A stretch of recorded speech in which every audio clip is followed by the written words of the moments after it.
बिस्मिल्लाहिर्रहमानिर्रहीम।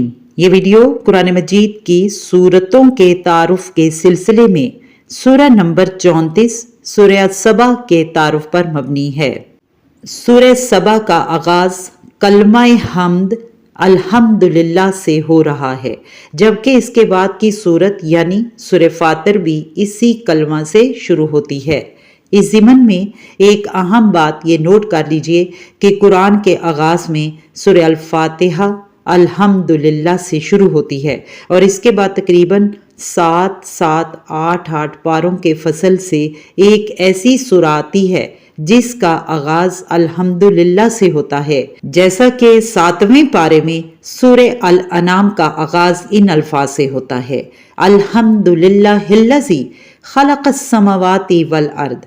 इसके बाद 15वें पारे में सूरह अल-कहफ का आगाज इस आयत से होता है, अल्हम्दुलिल्लाहिल्लज़ी अंज़ला अला अब्दिहिल किताब। इसके बाद फिर 7 पारों के 22वें पारे में सूरह सबा और सूरह फातिर 2 सूरतें एक साथ आई हैं जिनका आगाज अल्हम्दुलिल्लाह से हो रहा है। ये दोनों सूरतें जोड़े की शक्ल में हैं और कलमा हम्द से शुरू होने वाली ये आखिरी सूरतें हैं। इसके बाद कोई ऐसी सूरत नहीं है जिसका आगाज इस कलमा से होता है। मौलाना अबुल अला मौदूदी तफहीमुल कुरान में इसका तारुफ कुछ इस तरह से बयान करते हैं। सूरह सबा का नाम आयत नंबर 15 लक़द कान लिसबाइन से लिया गया है। मुराद ये है कि वो सूरह जिसमें सबा का जिक्र आया है। ज़माना नज़ूल, इसके नज़ूल का ठीक ज़माना किसी मोतबर रवायत से मालूम नहीं होता, अलबत्ता अंदाज़े बयान से महसूस होता है कि या तो मक्का का दौरे मतवसत है या दौरे अव्वल।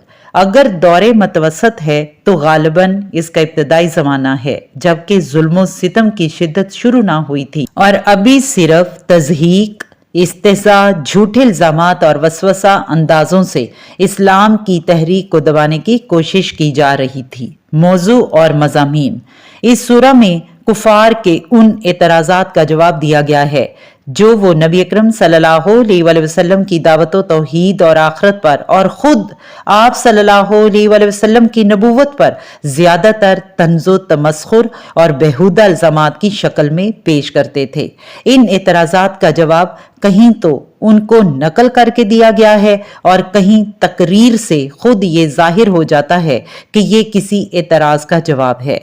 जवाब अक्सर व बेशतर तफहीम व तज़कीर और इस्तदलाल के अंदाज में है, लेकिन कहीं कुफार को उनकी हट दर्मी के बुरे इंजाम से डराया गया है। इस सिलसिला में हज़रत दाऊद अलैहिस्सलाम और सुलेमान अलैहिस्सलाम और कौम सबा के किस्से इस गरज के लिए बयान किए गए हैं कि तुम्हारे सामने तारीख की ये दोनों मिसालें मौजूद हैं। एक तरफ हज़रत दाऊद अलैहिस्सलाम और सुलेमान अलैहिस्सलाम हैं जिन्हें अल्लाह ने बड़ी ताकतें बख्शी और शौकत व हशमत अता की जो पहले कम ही किसी को मिली हैं, मगर ये सब कुछ पाकर वो किब्र गरूर में मुब्तला ना हुए, बल्कि अपने रब के खिलाफ बगावत करने के बजाय उसके शुक्रगुजार बंदे ही बनकर रहे।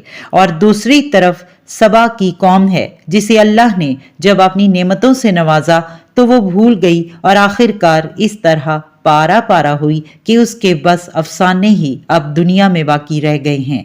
इन दोनों मिसालों को सामने रखकर खुद राय कायम कर लो कि तौहीद और आखिरत के यकीन और शुक्र नेमत के जज्बे से जो जिंदगी बनती है वो ज्यादा बेहतर है या वो जिंदगी जो कुफ्र शिर्क और इनकार आखिरत और दुनिया परस्ती की बुनियाद पर बनती है। इन्हीं मालूमात के साथ ये वीडियो यहीं इख्तिताम पजीर होती है। अल्लाह रब्बुल इज़्ज़त से दुआ है, ए अल्लाह तो हमें दीन समझने, उस पर अमल करने और उसे भरपूर तरीके से सीखने की तौफीक अता फरमा। आमीन।